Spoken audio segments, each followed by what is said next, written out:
But I think to your point, like, look, I think there's a lesson in all of that, and you hit on it, which is you can't resort to name calling.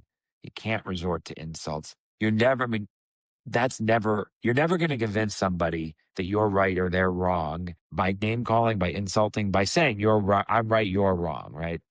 The conversation that you're having is certainly part of the process. And I think it gets to a big chunk of the divides we need to bridge, which is we have to be talking to each other. I mean, we talked earlier, like if all of what you just described was going on anonymously in social media, it is, there's no resolution. And that is a big chunk of what is divisive in this country today, right? I just as I drove around 2.5 months talking to thousands of people, and every single one of them really said, we need more time interacting and away from our screens, and that media, and in particular social media, is the biggest culprit in what appears to be our division, because people are able to say and do whatever they want in an anonymous place.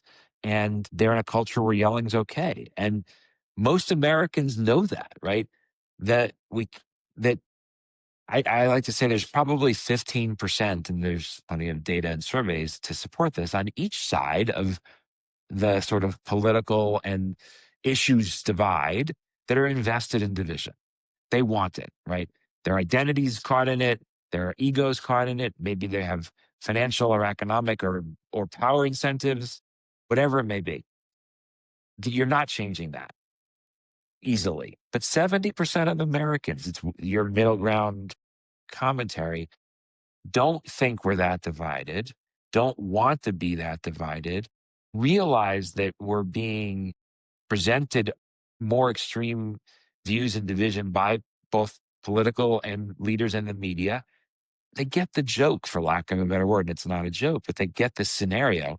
And I think what I've seen in the danger from all of that is people disengage, Yes. and that middle disengages. So most people that we all can think of and know, and many people's behavior that are listening to this, is I'm going to show up and I'm going to vote every 2 years or 4 years because I know that's important. When I do, I look around and I then bombarded by the debate and the ads and the noise, and I'm disgusted and more angered by that.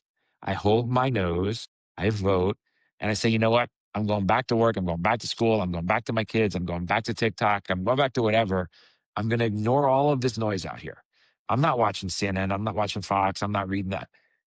But the problem with that is it becomes this self-fulfilling downward spiral, that the only voices then are heard, and heard more loudly, are those invested in division. Then you show up again, you're like, it's worse than the last time I was here. I'm out of here. And it gets Yeah. worse and worse and worse, right?